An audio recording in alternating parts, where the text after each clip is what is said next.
Cara, uma outra coisa absurda que eu vi foi num vídeo seu, aqueles experimentos sociais que você faz, né? E, inclusive, eu comentei lá, né, nele, né? Tem um monte de gente... Nossa, foi mais de 2 mil curtidas o comentário. E aí, você chegava e perguntava assim, tá aqui um baixo-assinado e tal, pra impedir que as pessoas matem os animais. Daí você falou um bicho específico, né? Os ovos de pássaros. Na verdade, não é nem o animal, é o ovo. O ovo de pássaro? Eu falei assim, pô, estão extinguindo aves raras, né? Que eles consomem os ovos. Então, a gente tá fazendo esse abaixo-assinado aqui pra preservar esses animais. E a galera tudo assinando. E aí depois você pegava um outro abaixo-assinado, né? Pra impedir o aborto, né? E a galera, não, esse aqui, não, essa vida aqui não importa. Não. E é realmente absurdo, né? Inclusive, eu até comentei assim, que eu falei assim, eu não confio em quem prefere animais do que os seres humanos, né? Sim. Não consigo confiar, não consigo entender esse tipo de mentalidade. Ah, não, eu prefiro os animais, eu prefiro... Não de você decidir criar um cachorro, algo do tipo. Tô falando de preferir, entendeu? Sim. De preferir mesmo a vida dos animais, entendeu? Eu amo minha cachorrinha, amo meu passarinho, tem uma calopsita também. Cara, assim, é uma alegria ter animais, a gente tem que cuidar bem dos nossos animais. Cara que maltrata animal, pra mim, também não tem coração. Porque, como eu disse, é mais fácil você conviver com um animal do que com o ser humano. Sim. Porque o ser humano não vai falar o que ele pensa, o animal não vai falar o que ele pensa. Mas o cara que consegue agredir um animal, que é mais fácil de conviver, algum problema ele tem, entendeu? Pra maltratar o animal. Só que aí o ponto não é esse. O ponto não é querer proteger os animais. O ponto é colocar o animal em pé de igualdade com o ser humano. Não está. Ou superioridade. Exato. Que é o que acontece. Hoje, se você mata um mico-leão dourado, é prisão inafiançável. Aí um ser humano, se você mata, dependendo do caso, você atropelou uma pessoa, não é inafiançável. Você consegue escapar. Se não for flagrante, você escapa. Então, a vida do animal colocada acima da vida do ser humano. E o problema é o seguinte... A dignidade que os animais eles não ocupam o mesmo patamar moral que os seres humanos. Por quê? Porque o ser humano, ele consegue, primeiro, entender a si mesmo, ele sabe que ele está nesse mundo, ele consegue se enxergar, ele tem a senciência muito aflorada, muito além dos animais. Tem gente que discute, fala, animais são sencientes. Alguns chegam perto de ser, mas eles não são sencientes igual os seres humanos. O ser humano ele tem plena consciência de onde ele está, de quem ele é, entendeu? Ele consegue refletir sobre isso. E os seres humanos, ele tem a racionalidade aflorada, ele consegue criar normas. Ele consegue julgar as coisas, julgar o que é certo e o que é errado.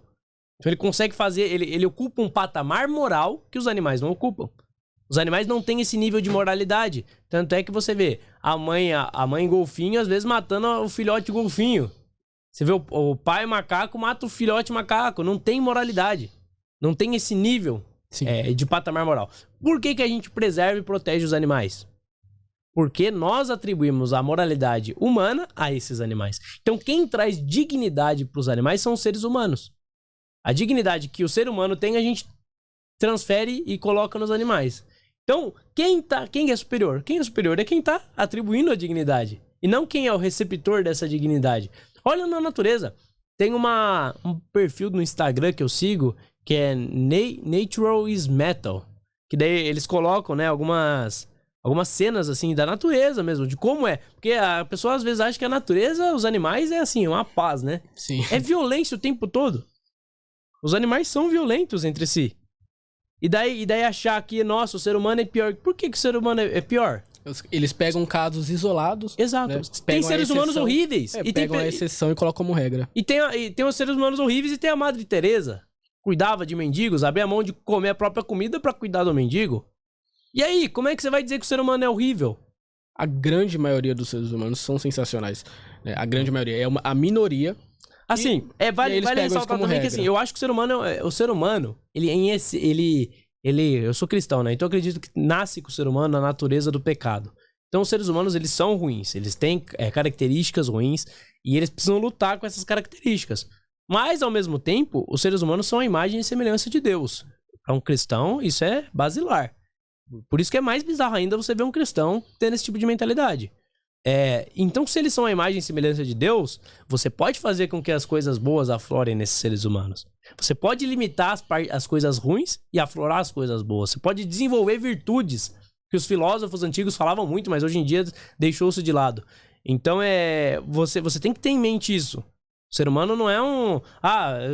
o ser humano faz muita maldade. Faz, óbvio que faz.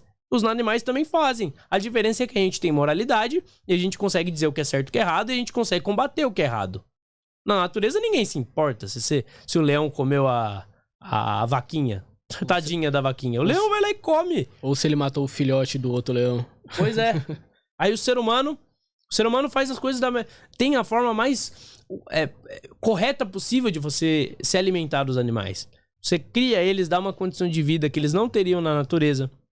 A vaca, se ela tivesse apenas no estado natural, ela teria sido extinta já. Porque é um bicho tão adaptado à vida humana que ele é um bicho que não consegue viver sozinho.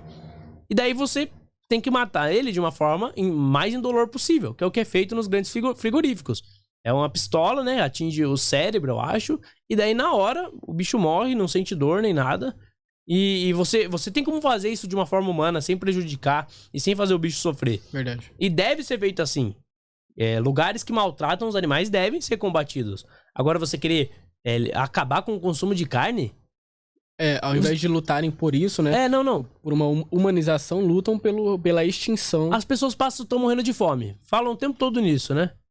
E daí você quer proibir a produção de carne? Você acha que vai gerar o quê? Vai gerar mais fome, é óbvio. As pessoas vão passar mais fome. É isso que eles querem. E ao mesmo tempo atacam o agronegócio, porque não tem que ter fertilizante. Caramba, sem fertilizante, meu irmão, a produção cairia em quanto? E a fome? Ia acontecer o que? Ia aumentar também. Será que eles são contra a fome mesmo? Assim como porque não tá aparecendo. Há 200 anos atrás, né? Onde 95% da população mundial vivia na extrema pobreza. Exatamente. A pobreza é o estado natural do homem. O capitalismo, a revolução capitalista que os austríacos gostam de dizer, ele foi uma revolução que mudou esse cenário. Começou a surgir pequenas oásis de prosperidade. Então, você vê que nos gráficos de mortalidade e expectativa de vida e de a saúde em geral das pessoas. Eu não vou lembrar agora quais são os dados, né? Mas assim, a expectativa das pessoas antes da Revolução Industrial, que é a grande revolução capitalista, ela era assim, baixíssima, igual a da África, em alguns lugares mais pobres. Se eu não me engano, era em torno de 30 a 40 anos, alguma coisa Exato, um negócio assim muito ruim. Depois da Revolução Industrial, a expectativa de vida dispara. Por quê? Porque a condição de vida tá melhorando. E primeiro começou na Inglaterra, né? Os países que se relacionaram comercialmente com a Inglaterra também tiveram uma evolução no padrão de vida.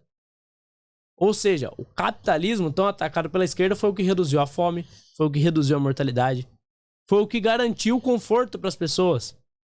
Então, se é contra as pessoas passarem fome, defenda o capitalismo. Países mais capitalistas têm menos pessoas passando fome. O pobre da Suíça tira sarro do pobre do Brasil. É um fato. Minha prima tá morando nos Estados Unidos. Ela é imigrante. É negra. Tipo, existe realmente racismo lá, mais aflorado até do que no Brasil.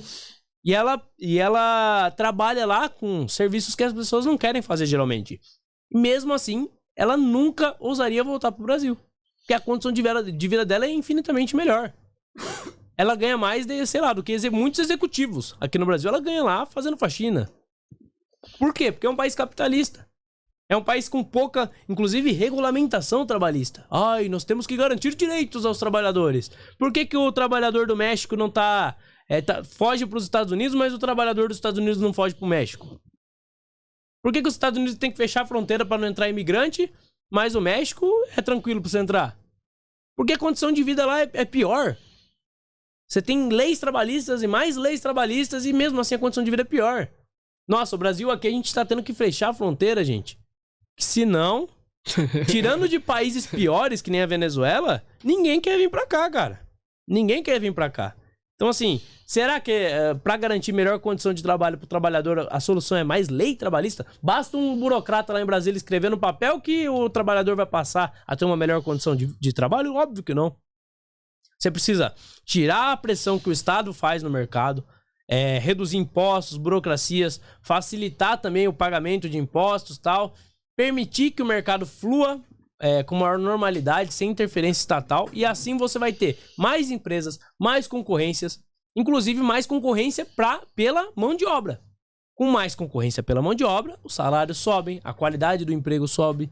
Então, essa é a solução. É isso que funcionou, não tô falando da minha cabeça. Vê os números. Países com menos leis trabalhistas, eles têm melhores condições para os trabalhadores. Sim. Fato. Ah, vai ter trabalho escravo. Não vai. Porque você tem concorrência pela mão de obra nesse país. Você tem alternativa para os trabalhadores. Só tem trabalho escravo em país pobre. Que é país onde você não tem essa alternativa. O trabalhador não tem alternativa por quê? Porque o Estado dificulta. A lei das empregadas domésticas. Criando vínculo empregatício das empregadas domésticas. A quantidade de empregadas domésticas com vínculo empregatício caiu. Por quê? Porque ficou difícil para contratar. Você jogou as empregadas mais ainda para informalidade. Agora o cara contrata uma faxina ou outra e não cria mais o vínculo empregatício, porque não compensa. Sim. Você está prejudicando as empregadas com o discurso de que vai melhorar a vida delas. Não funciona assim. Não só porque não compensa, né? Mas sim porque a pessoa não pode pagar. O brasileiro em si, a grande maioria, não é rico. Ele ganha ali seus 3, 4, 5 mil reais, né? Quem ganha muito dinheiro mesmo são funcionários públicos de alto escalão, né? Então, você dificultando isso, a pessoa que seria obrigada a pagar um salário fixo ali pra empregada, né? Ela mesmo faz a faxina, já que ela precisaria da pessoa só uma vez por semana, ou uma vez a cada 10, 15 dias. Ela acaba deixando isso porque ela não tem como bancar. Exatamente. E daí eu te pergunto, a pessoa que fazia faxina, ela preferia continuar ganhando menos do que um salário mínimo pra fazer uma ou outra faxina lá na casa? Ou ela prefere com a legislação agora que ela não tem emprego? Que ela não consegue tirar o sustento? Então assim, nossa, o mundo das ideias. Eu queria que todo mundo ganhasse 10 mil reais. É óbvio que eu queria. O mundo seria melhor. Por que eu não ia querer isso? Mas se fosse fácil assim, alguém já tinha feito. Verdade. Não é fácil assim. Tem uma frase que eu gosto muito de falar, é que assim, que a estrada pro inferno é pavimentada de boas intenções. Então de nada adianta ter boas intenções se na prática não funciona. Exatamente. Né? E muitas dessas ideias assim, que essa galera traz, que a gente fala da militância traz, não tem funcionalidade, não funcionam na prática, né? E acabam prejudicando principalmente as pessoas que eles querem tentar ajudar, como por exemplo, trazer um vínculo empregatício para Uber, para entregador de iFood, né? Só vai prejudicar a categoria que tá andando muito bem. Pelo menos muitas das pessoas que eu conheço, eu tenho um monte de conhecidos que trabalham com isso, com Uber, com iFood, eles gostam e tiram muito mais do que eles ganhavam, por exemplo, em empregos que ganhavam salário mínimo, 2 salários mínimos.